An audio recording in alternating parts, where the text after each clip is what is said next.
მაესტროში, მე მეცხრე არხში იყავი მათ გვერდზე მდგომი ადამიანი, ხო? რა ხდება, რა ტრიალდება ხელისუფლების ტვინში, რა გადაწყვეტილებას იღებენ, რომ საკუთარ ადამიანებს მერე მტრად იქცევენ ხოლმე. იოლია მაგაზე პასუხი ჩემთვის და რატომ თქვენ თქვით, რომ ვიყავი ქართული ოცნების აქტიური მხარდამჭერი.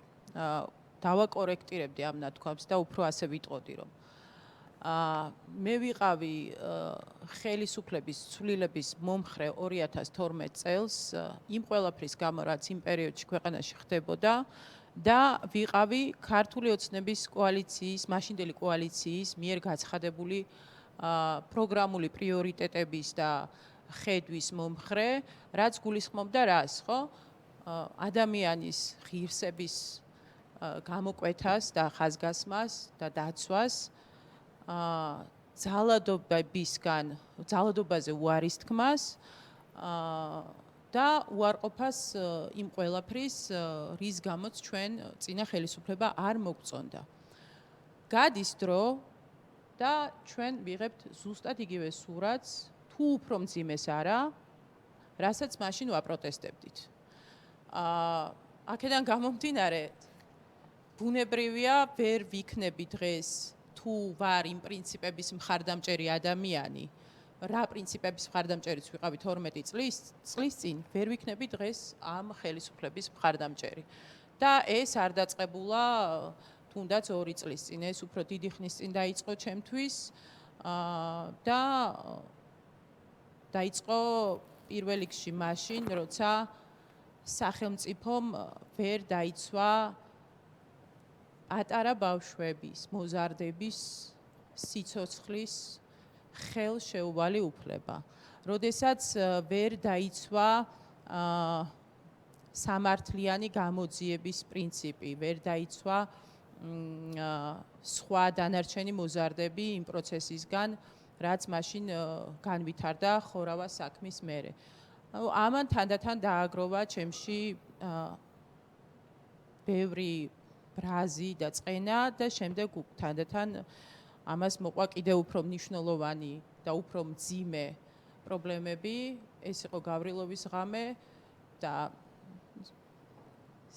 არ ვიცი როგორ გადავრჩი მაშინ უბრალოდ ალბათ 9 საათით ადრე წამოვედი სახლში იმ დღეს, როცა აქცია იყო, მე და ჩემი მეგობარი და შემდეგ დაიწყო ის საშინელება, რაც დაიწყო და რაც დასრულდა ადამიანების ისეთი დაზიანებით, რაც ფაქტობრივად ვეღარ შეიცვლება მათ ცხოვრებაში ვერასოდეს და ვერ გამოსწორდება.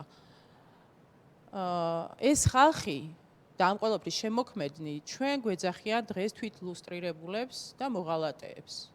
ადამიანები, რომლებმაც უღალატეს იმ პრინციპებს, რის გამოც ჩვენ ოდესღაც მათ მხარს უჭერდით, ჩვენ გვეძახიან მოღალატეებს. ადამიანები და პოლიტიკური ძალა, რომლის გვერდით დგანან ის ხალხი და ვინც უსრულებს დავალებებს, უკანონო დავალებებს, რომლებიც ასევე 12 წლის წინ ნაციონალურ მოძრაობას და ნაციონალურ მოძრაობის ხელისუფლებას ასევე უსრულებდნენ დავალებებს, ეს ხალხი ჩვენ გვეუბნება, რომ ჩვენ ვართ რაღაც რადიკალური ოპოზიცია და ნაციონალური მოძრაობის ასე მოგნათლეს, ასე მოგნათლეს.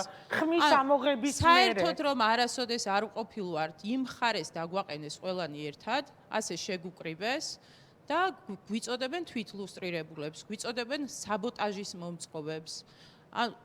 მიჩნდება უბრალოდ კითხვა, რომ აი იმ განცხადებაში, რაც თქვენ წაიკითხეთ, რამე საბოტაჟის მსგავსი ჩანს? რომელიმე ჩვენგანზე თუ იტყვიან და თუ შეუძლიათ თქვა მართლა მაინტერესებს გამოვიდნენ და თქვან, რომელიმე ჩვენგანზე შეუძლიათ იმის თქმა, რომ ოდესმე ჩვენ საქმიანობაში, ჩვენ საქმიანობის განხორციელების პროცესში ჩვენ რაღაც ისე არ გავაკეთეთ, როგორც საჭირო იყო. ჩვენ დავაზიანეთ, თქვათ, სახელმწიფოს ინტერესი, ჩვენ დავაზიანეთ საზოგადოების ინტერესი. შეუძლიათ ამის თქმა? ან თუ არ შეუძლიათ ამის თქმა, იქნებ გადახედონ, არასწორად ხომ არ ესმით საბოტაჟის მნიშვნელობა საერთოდაც.